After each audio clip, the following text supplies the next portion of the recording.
Welcome back, everybody. Today we'll be discussing the most hyped Jordan drops in summer 2023, along with whether they're going to be profitable or not, or if they may even potentially sit on shelves, resulting in a sale price. To preface this, if you guys enjoy these types of videos regarding the market, reselling, and even info on how to acquire these limited products, be sure you subscribe and enable post notifications. This way you're always 100% updated. Furthermore, for more urgent updates like shock drops or Sitelists, follow my Twitter, KeithAdam10. And for early information, before those shock drops actually occur, Endurance always has your back. In fact, there's going to be a limited Endurance restock this Friday, May 12th at 4 p.m. Eastern Time. Make sure to follow Twitter if you're interested.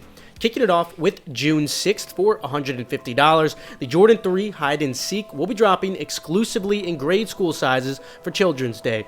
Like most recent grade school 3s, I'd expect these to just be personals unless you have local buyers and no tax, and even then, you'd probably only make a couple of dollars at best with a poor margin. Then on June 8th, for $180, the Jordan 5 Low Women's Indigo Haze will be dropping. Like all Jordan 5 Lows, I'd expect these to just be personals. In fact, you should be able to get them on sale if you are patient. Moving on to June 10th, for $180, the Jordan 1 Washed Black will be dropping. Like a lot of non-classic Jordan 1s, I'd expect these to also mostly just be personals as well, unfortunately. Then on the 17th, for $150, the Jordan 2 Low Cherrywood will be dropping.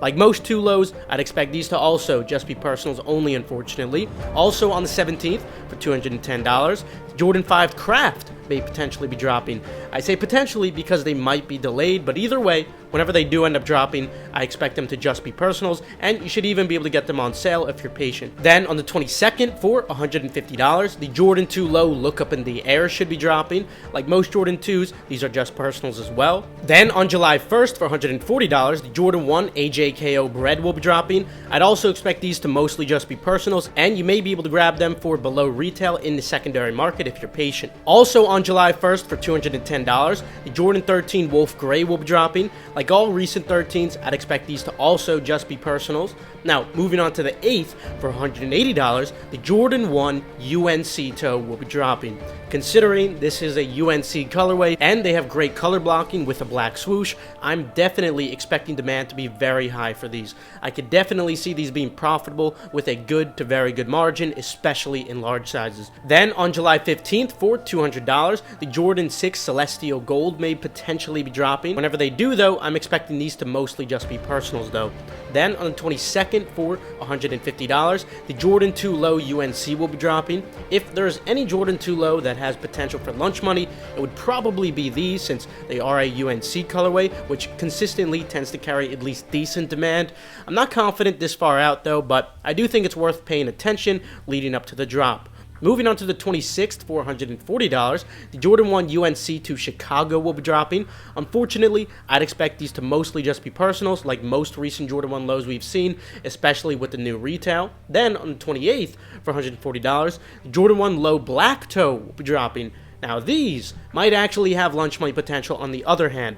I'll have to keep you guys updated, but I do think that there is potential with this iconic colorway. Then on the 29th, for $200, the Jordan 12 Field Purple will be dropping. Like most recent Jordan 12s, I'd have to say personal only for these two. But then moving to August 5th, for $200, the Jordan 7 Chambray will be dropping. Like most Jordan 7s, I'd have to say personal only for these as well. Then on the 10th, for $150, the Jordan 2 Low Women's Sky J Orange should be dropping. Like most Jordan 2 Lows, I'd expect these to just be personals too. Then, on the 12th, for $210, the Jordan 4 Red Cement will be dropping. Like many recent Jordan 4s, I would expect these to have sufficient demand for profitability with a decent margin, especially with a simple white and red colorway like these. Although I'm not expecting the profit to be too crazy, it should still be a solid drop to look forward to. Moving on to the 19th, for $200, the Jordan 3 Palomino will be dropping. Like a lot of recent Jordan 3s, white cements aside, I'd expect these to mostly just be personals unless you do have good local buyers and no tax in your state for large sizes. Then on the 26th, for $225, the Jordan 4 Women's Frozen Moments will be dropping. Despite the elevated retail, I do think that this colorway still has potential for profitability with a subpar to poor margin, at least on large sizes. Obviously, I wish retail was lower though, as this is definitely going to hinder the margin. Moving on to the 31st for $175, the Jordan 2 Soft Pink will be dropping. Like all recent Jordan 2s, I'd expect these to just be personals as well, and you might even be able to grab them for below retail if you want a personal. Also sometime in August, but without a precise date, we should be seeing the Union Jordan 1 Woven release for $200. Don't expect these to perform anywhere close to the prior Union Jordan 1s, but nonetheless, I do think that they have potential for profitability with a subpar to decent margin. Obviously, not going to be anything crazy. Moving on to September 2nd for $180, the Jordan 1 Palomino should be dropping solely because these resemble Travis ones. I think that they have potential for lunch money with a decent margin, but don't expect them to perform anywhere close to the Mocha ones.